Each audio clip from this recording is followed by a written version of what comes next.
Thank you for tuning in to the best parenting show on the internet, Post Daily Dose. It's the Post. It's the Post. It's the Post. The Post Daily Dose. It's the Post. Hey, good evening, Facebook family. Welcome to another episode of Post Daily Dose.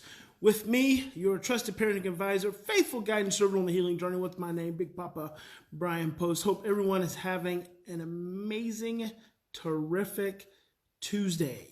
So today on Post Daily Dose, I'm going to read you a story. I'm going to read you a story from the book of my friend, my dear friend, and adoption expert and advocate, Sherry Eldridge. It's called Little Branch Gets Adopted. And it's not real long, so I thought I'd just read it to you guys. And I would encourage you to go to Amazon, Little Branch Gets Adopted, and pick yourself up a copy. And again, this is by Sherry Eldridge. Sherry sent this to me, and I just thought I'd read it to you. Hello there, Mimi. Okay, so good mama plant. I'm going to show you all the pictures. Lots of great animations.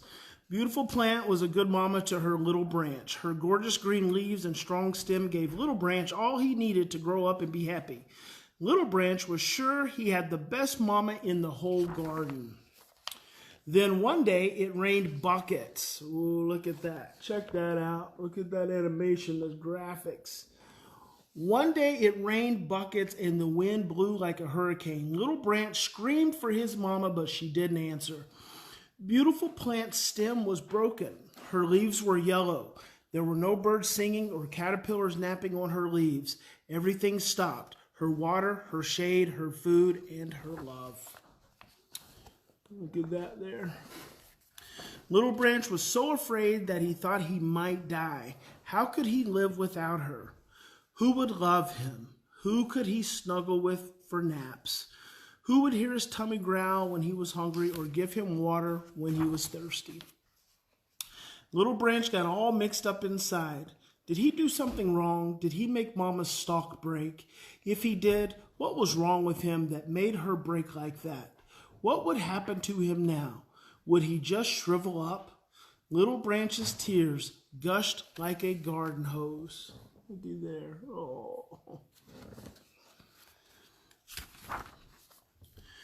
Where was Little Branch? He was in between the blades of pruning scissors that cut him away from beautiful plant's broken stem. Snip, snip, snip. Ouch, ouch, ouch. He found himself tied to a plant named Pink Plant, who wanted to be his new mama. But Little Branch didn't like Pink Plant, not at all. Maybe with a little luck, he could push her away forever.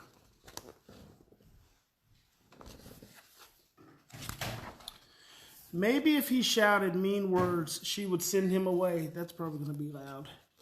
Maybe if he shouted mean words, she would send him away. Mr. Harold was about to start the microwave right in the middle of my reading. Sorry, kitties. Blame it on Sugar Bear for being disruptive. Maybe if he wiggled beneath the dirt like a fat earthworm, she would forget him.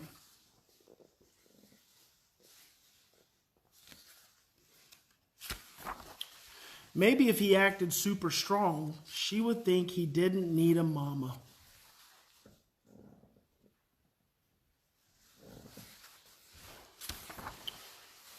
But Pink Plant wouldn't give up. She promised to never leave him and began wrapping soft ribbons around both of them. Up and down, round and round. Soon he fell asleep.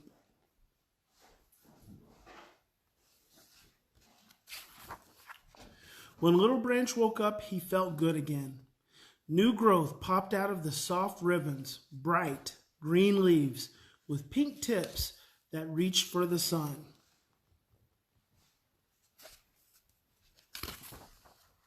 As Little Branch got older, sometimes he thought about Beautiful Plant and Pink Plant at the same time.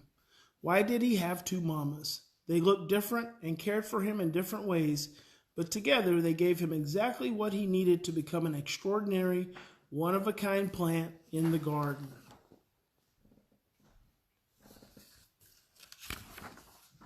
His heart stretched so big that it could hold the love of both beautiful plant and pink plant.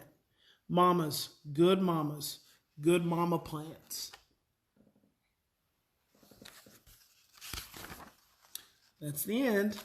So what do you think? I think it's a pretty cool story. Little Branch gets adopted by Sherry Eldridge.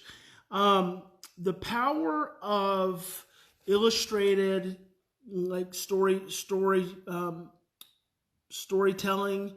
and books of this nature for children is that they speak to the unconscious. Your child can hear the story and think about it in relationship to their story. And I think that's what makes fairy tales really powerful. I'm not sure, do you call this a fairy tale? I'm not sure. Is it just an illustrated book? So here's the only thing I would have liked to have seen. In this book, when it came to, one of the things that was really good when it talked about Little Branch's tears gushed like a garden hose when he was worried that he had lost his mama forever. When it starts talking about being, when he started talking about maybe if he acted super strong, she would think he did need a new mama. Maybe if he wiggled beneath the dirt like a fat earthworm, she would forget him. Maybe if he shouted mean words, she would send him away. And then it says, finally, but Pink Plant wouldn't give up. She promised to never leave him and began wrapping soft ribbons around both of them, up and down, round and round. Soon he fell asleep. Right there, I would have loved a expression of grieving. I would have loved to have seen a shared Pink Plant and Little Branch found sadness together, and she cried and he cried, and they came closer through that experience. Something I think would have been really cool. So other than that, it's a solid read. I think your kids would enjoy it. You can pick up Little Branch Gets Adopted from Amazon. So thank you, Tammy. I'm glad you love it. Cassandra says, I want to get that for my big kid. He's 13, but I think he would relate to it. Absolutely.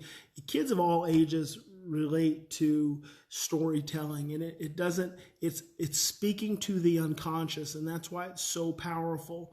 It's not about a conscious. You don't have to say to your child, you were adopted just like Little Branch. They make that association just throughout the story, and then because it's less threatening, because it's less direct, because it's less immediate, they are able to take it in and internalize it and talk about it. So that's it. I hope you guys enjoyed Storytelling with Big Papa.